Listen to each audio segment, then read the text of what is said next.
I will run, I will climb, I will soar. I'm undefeated.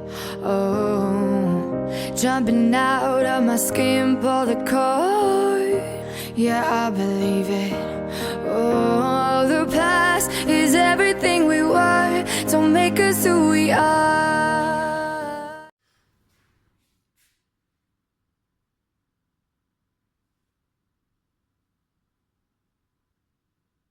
Good morning, guys. Welcome back to another video. This is your host, your empress, your one and only empress. Well, I'm not one and only, like you guys. All of you guys who are watching me are empresses. So I am back with another YouTube video, and you guys, don't mind me. I just woke up. Look at my hair, you guys. I've been going to work like this. I've been putting these curly knots in my hair. Then one time I had these curly knots in my hair. You know, it's a little tour going on over here, right? It's a little tour. Tour means afro.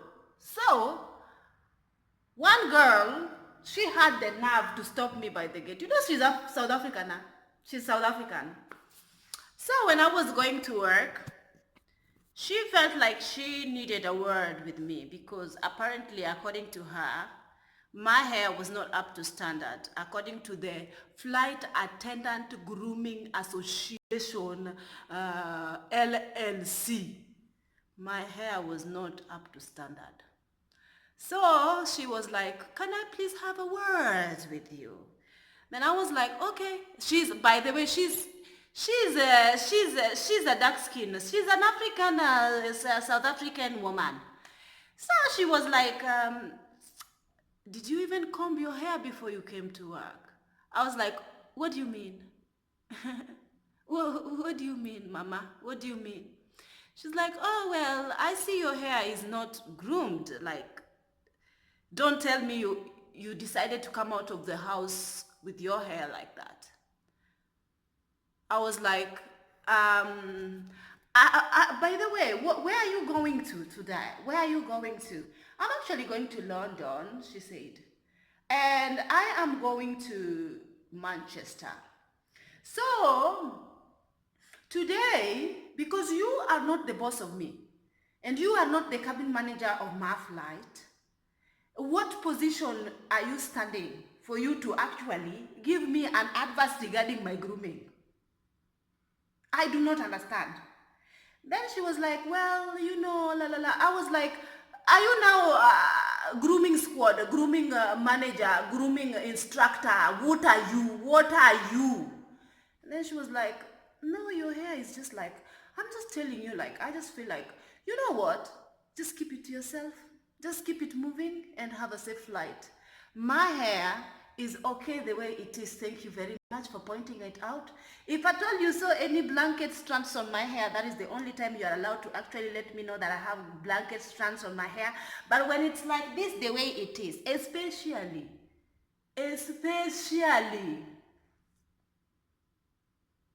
I do not expect that from you as an African woman. So according to you, it's not groomed. But according to me, this is styled. This style is called tour. Don't you know what tour is? Tiny weeny afro. But afro is not allowed.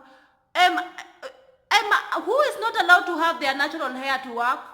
Bye, child. Bye. Have a safe flight. Bye. From then onwards, she never even had a word with me. She never even talked with me. When she saw me, actually, I inspired her to cut her hair as well and stop wearing wigs. So today we are going to talk about racial discrimination as at a place of work. And you guys, I've heard it, I've seen it, I've known it, I've experienced it, and I want to tell you something, you guys. Because the flight attendant experience a lot of people who mistreat them and talk to them crazy, and people, you know, and in my last video when I was talking about the issues, whatever, like how the passengers misbehave and, you know, the craziness that goes on board, somebody commented on that video and somebody was like you are working in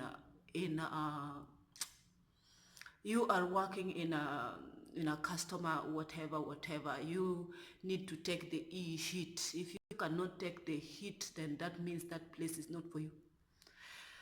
First of all, I don't care whether you paid billions and billions of money. It's inhuman to mistreat anybody just because you paid for the services or whatever you did to get into that situation, whatever. It is inhuman. Like, I do not expect any human to mistreat me. I don't care if you are my employer. I don't care if you are my boss. I will tell you that, listen, this is not the way you talk to people. Didn't your mother teach you how to talk to people? Obviously, I wouldn't say that. But I will just tell you off. I will just tell you, you know what? There is no point of fussing. There is no point of making noise. There is no point of being loud. There is no point of being rude. And most of these situations that people fuss over and that people become rude over are very slight situations that it's easily fixed. When you just come with a very diplomatic approach to approach a flight attendant with very respectful and diplomatic way. So, like, let's say, for example, yesterday, I was on a flight, right? And one guy, she's like, we were actually going to Pakistan. And then I think they had been flying for so long and they were jet lagged. Usually I blame it on jet lag and they are being tired or whatever, the reason why they are fussing, whatever. But sometimes I don't understand it. Because even me over here, I didn't sleep. I came on, it's midnight and I'm supposed to be in my bed, but I came to work. So as you can see, we are both, the situation is not favoring both of us, but we have to do what we have to do anyway. So you just need to calm down, all right? So this guy was like, he came with so many children. First of all, I'm not against people having children within a year span, like spacing a kid, like having a kid, another kid before the other kid turns a year old. So he had all sorts of kids under 1 year. So these children are sitting on a seat row, and he is having 2 children on 1 seat row. Remember, 1 seat row is 3 seats, and in each 3 seats we have 3 oxygen masks on top, and we have 1 extra oxygen mask. So you can only have 4 breathing humans under that seat row. And she had 5. He had 5. He was carrying 1 child.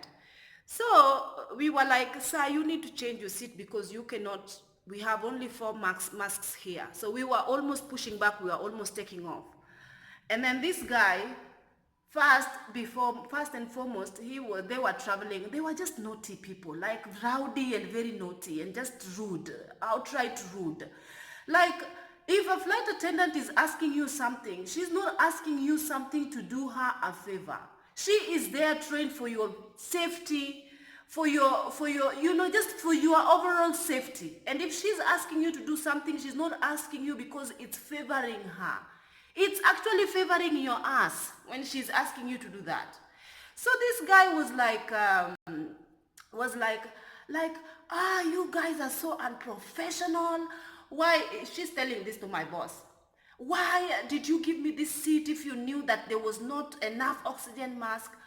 I was like, the crew, and I was just standing by, And of course, the brother to him already gave me a hard time that I'm gonna talk about it in a short bit. So he was like going on and forth and on and forth with the flight with the senior stewardess. He's the manager of the flight. And this girl was trying to relocate him another seat where he can be able to get an oxygen mask. And he was fussing and saying, I'm never flying with this airline again. I'm like, why is the common sense not there amongst travelers? I don't understand. I just do not get it. I just don't get it. You know why? Because, what my boss told him, sir, whatever concerns you have, whatever questions you have, it's not up to me. We are actually pushing back. We are taking off right now, and we need you seated in a seat with your child, in a seat where there is an extra oxygen mask. And right now where you're seated, there is no extra mask. In case of a decompression, she said this, you could actually die. You and your son. You know why? Because there is no mask here. So I'm doing this for your own safety, and you are trying to challenge me. And he's like, yada yada. Why there is no mask? That is what I want to know. And this girl was just like, you know what? Ask Airbus. Ask Airbus, because when, to me, okay, she didn't say this, but to me, I was just thinking that Airbus did not actually create an aircraft with a thought in mind that you are going to give birth to 2 children within a span of 1 year. And you will be traveling with a total of 5 children under 5 years. How is that Airbus problem? Can somebody please try explaining for me? How is that Airbus? So they wanted Airbus to actually accommodate them with all this less family planning situation that was going on here. Then he was upset. Eventually he agreed to change his seat. He went to a place where there was an extra mask. Then the brother, we have a seat row in the aircraft that you pay extra for extra leg room, which is extra, a little bit huge, So the brother is obese. And you know how I know he is obese? He is obese when he is having a problem moving and he's all sweaty and he need an extra seat belt to fasten, So he's coming and he's already upset because the seat he is allocated, he tried to fit in and he cannot fit inside. So he was like, excuse me. First of all, I found her. He relocated himself to sit on a seat that he didn't pay for. This seat is an extra legroom seat. Then you have to pay for this seat. He didn't pay for this seat. Then he sat there. Then I told him, sir, is it your original seat? And already he's coming with a defense mechanism. He's like, I cannot sit on the seat that you gave me. That seat is too small. How is it human for me to sit there? Why you give me this seat? I'm like, sir, you only sit on a seat that you are already been up. You can tell by then I am already, because he's shouting at me and it's not my problem that he's obese. Like, how is it Airbus problem? Like, standard humans who are sitting around you can fit inside a seat. But you with your fat ass, you can't. So how is it my problem that you cannot fit? You are actually overeaten to an extent you cannot even fit on a standard aircraft seat. Then he was going on and on and on. And he wanted to be allowed to sit on that seat by force, on the seat that he didn't pay for. Then I told him, sir, this seat is an extra charge. So this is 2 families that is actually really fussing. And we had some families were just fussing over very, very like small things, So, after that, he stormed to the cabin, to the front. He's actually going to complain big time that they expect him to sit on a small seat. Then the senior stewardess told him, sir, we are almost taking off and we are delaying.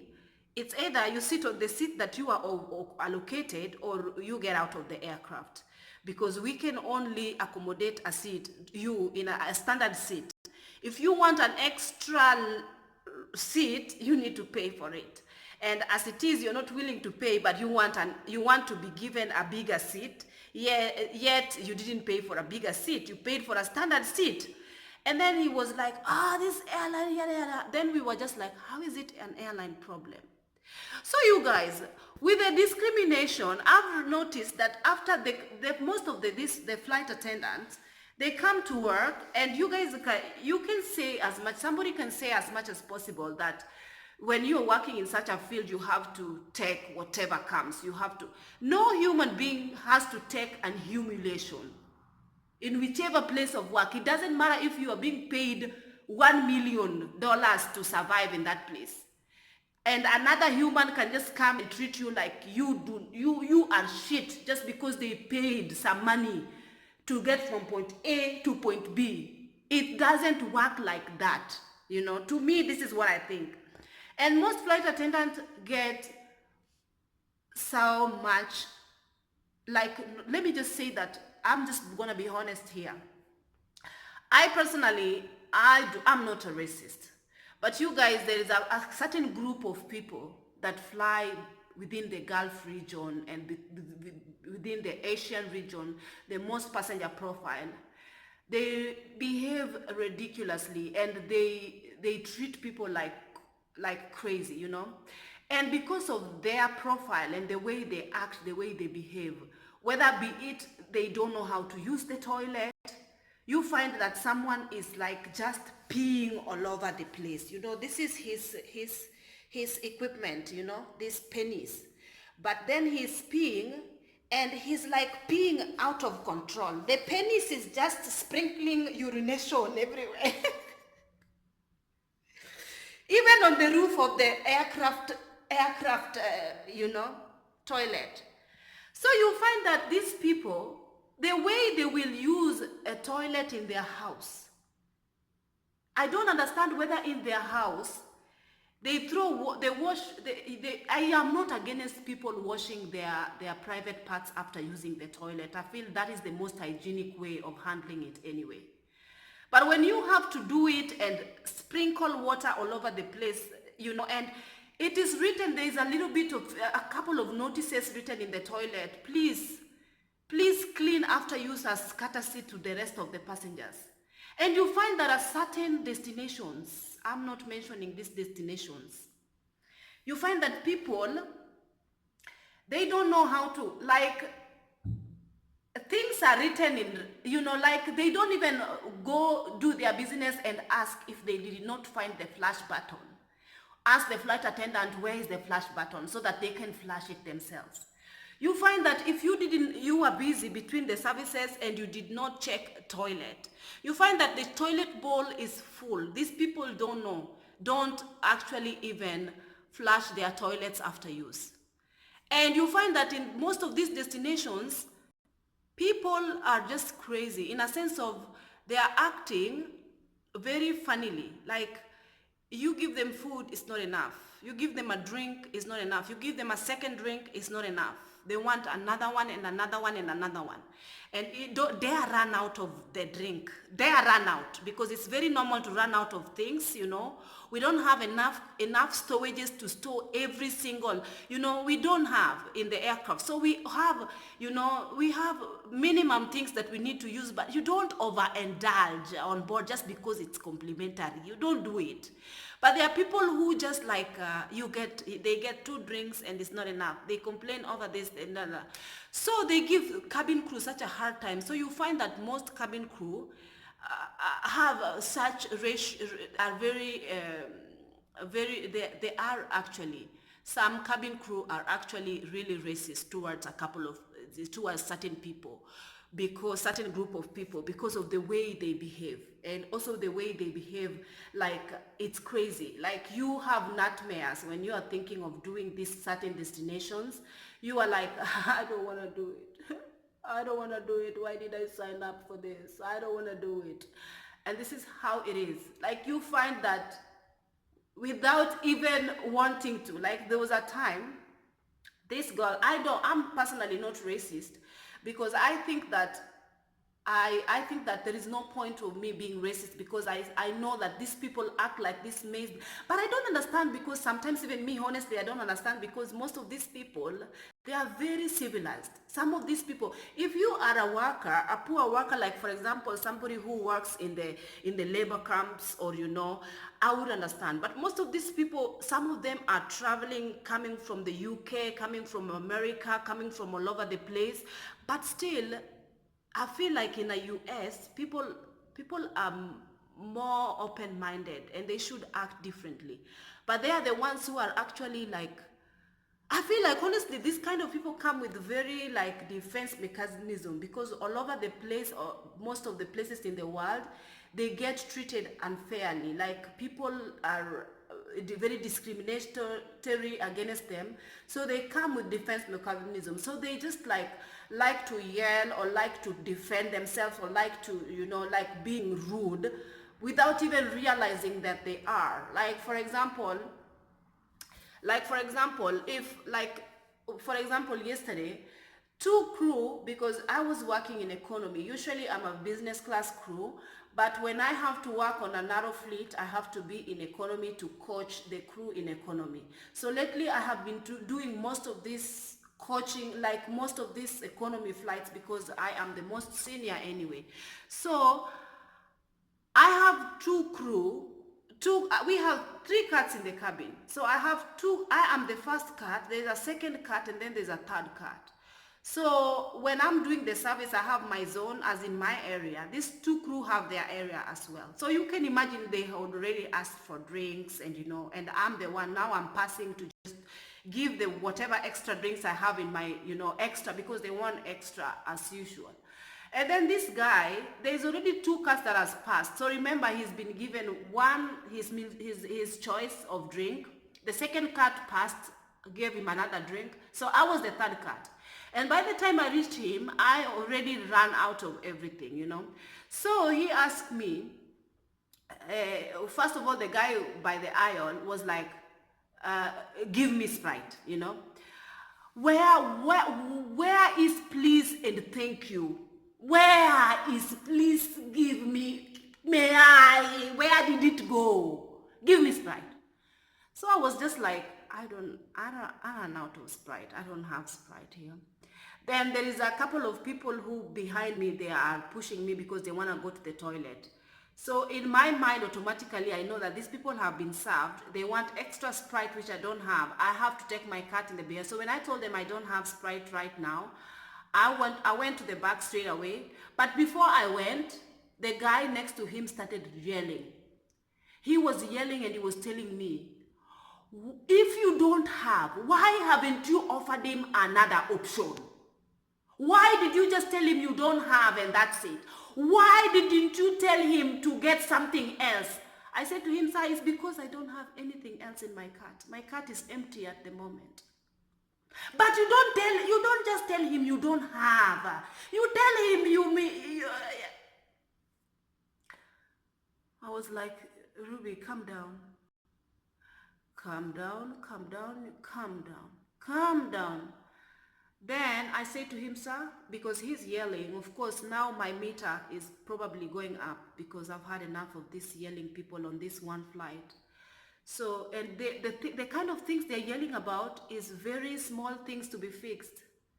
Just ask for Sprite. And if I tell you I don't have it right now in this cart, you've had two already. It's not like it's an emergency. Just wait, The guys are passing, just wait, So he filmed and he went on. Then I just told him, sir, I'll be right back. Because I had to go, I had to cut him short. We are always told that when somebody is becoming crazy and they are argumentative, just walk away, Just tell them I'll be back and just walk away. Go, calm down, and then come back. So when I came back with a Sprite. And then I told him, sir, in my knowledge, I know that you have been served. And I know that you wanted an extra drink, which I didn't have in my cart. And that time I'm kneeling down talking to him. But then I just don't appreciate the way you are talking to me over this. I don't appreciate you yelling at me over this. There is a different way that we can deal with this because it is spread. But when I told you I really didn't have anything inside my cart. It is not necessary for you to yell, for you to make a big deal over this. I was going and my intention was to come back with a car, to you with another drink.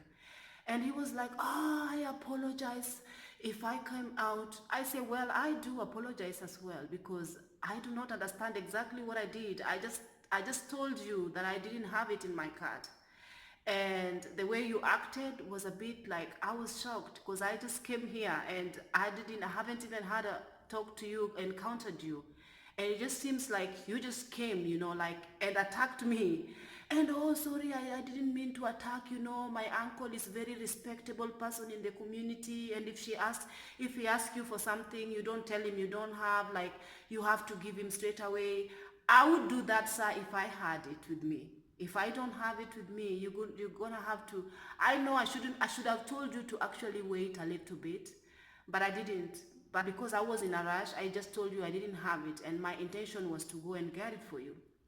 So anyway, that was sorted. The guy was apologetic and things like that. So I'm just saying that honestly, people need to be, I don't know, but how will you educate people? Because we are not there to educate people and tell people, please act right. Because they are just people who are just like crazy, you know. And yet, the day after that, because you guys, this week I have been flying like crazy. In the span of, since I made my last video, I have done at least 5 flights, and that is 10 takes off, and then, no, 5. In one flight is 1 takeoff and 1 landing. Takeoff, land. One flight is 2 takeoff and 2 landings. So that's a total of 10 takes off and 10 landings since I actually made the last video, which is probably 4 days ago. So in another flight, one lady, she comes and she says to me, and you know, you guys, that when I talk about this, I'm saying because when you do a couple of, like, honestly, there's something about European roots. When you do European roots, people are so diplomatic for some reason. Or let's say you're doing a Korea, okay? Let's go to Korea. Let's go to Kuala Lumpur. Let's go let's go Korea, let's go Kuala Lumpur, let's go to China, forget about China. Let's go. There's a lot of flights, especially mostly European flights, that people just act diplomatic. In a sense of, you give them a meal, you give them a drink, and they sit. They eat, they drink their meal, they sit. But then there's a couple of destinations that I'm not mentioning them, but you just like pass it with a cart. Someone is ahead of you with maybe 5 rows, and they are already asking for a drink. Give me a drink. I am sitting here, I'm waiting for a drink. Why are you not giving me a drink? Yet your cat is here. There is no way you can get to them to give them. My cloth is torn. Yeah, there is no way, you know. Like, and after you give them and you give them more and you give them more, why you didn't give another extra one, you know? And this woman, we were going, I don't know, he was with her husband, and I think he just came with an attitude like, today I want to make drama. You know, they come with drama, fuming. You see, they are coming, they are boarding already upset. They are fuming, even they have air in their noses. Like, they are just fuming, they are just ready. Then this woman was like, he asked my colleague, she wanted to sit on, they were not given a window seat. There's something with window seat. Everyone always wants window seat. But you know, not everyone can always get window seat. There are people who book the ticket earlier than you, so they will definitely get it earlier than you. So this woman didn't get a window seat. So he went and sat on somebody else's seat, and we had a full flight. And then, first of all, she asked my colleague, where is my seat? My colleague showed him, your seat is by 19. And then they were like, they went and sat on 19, the window side, but then their side was this one in the middle. Then when the owner of the seat came, this woman started yelling. And I told her, Madam, the owner of the seat has come, your seats are these ones, you have to sit on your original seats. Please don't sit on a seat that belongs to somebody else, because they also need it. And she was like, huh? Your colleague told me to come and sit here. I said to her, Madam, it's impossible for my colleague to come and to tell you to sit on a seat that doesn't belong to you, because you have your seat numbers here, and these are your exact seats. There's no way my colleague will tell you to sit on a seat that doesn't belong to you. I don't care. Your colleague already told me to sit here, and I want to sit here. I told her, no, you can't sit there, because it's not your seat. Please sit on another seat that belongs. You know, that time you're already just exhausted. These are not children. These are grown adults that are acting like this, you know. Okay, if you want to sit on somebody else's seat, wait for the owner of the seat to come. Request them politely, may I sit on your seat? Don't just go and sit on a seat and refuse to come out. What happened to humanity? What happened to you? Then this woman was like yelling. So I told him, Madam, Madam, you just need to calm down, honestly, because you just need to calm down. We have a full flight and we have a long day ahead of us, and our aim is to take you from point A to point B safe, and that's it. All this yelling and all this cussing is not necessary at the moment, because your colleague need to apologize. She need to apologize to me now. I said, why? What is there to apologize for? No, you also need to apologize.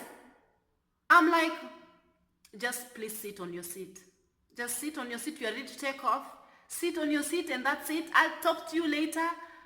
Thank you very much. And she went and sat on their seat. And then when I was opening the head truck to put her bag inside, she was like, you better be careful with that bag. You drop it on my head right now, you will know who I am. I just looked at her and I was like, whatever. Like, I didn't obviously look at her like that. Like, I just say to myself, you know what, whatever. This woman, just leave her alone. So you guys, enough story for the day. I'll see you in my next video. It's going to be a really busy week. Hopefully I make another video. Yeah, I'm not gonna tell you the destination, but I'm gonna make you another video. And you guys, I hope to see you in my next video. Have a lovely day. Bye.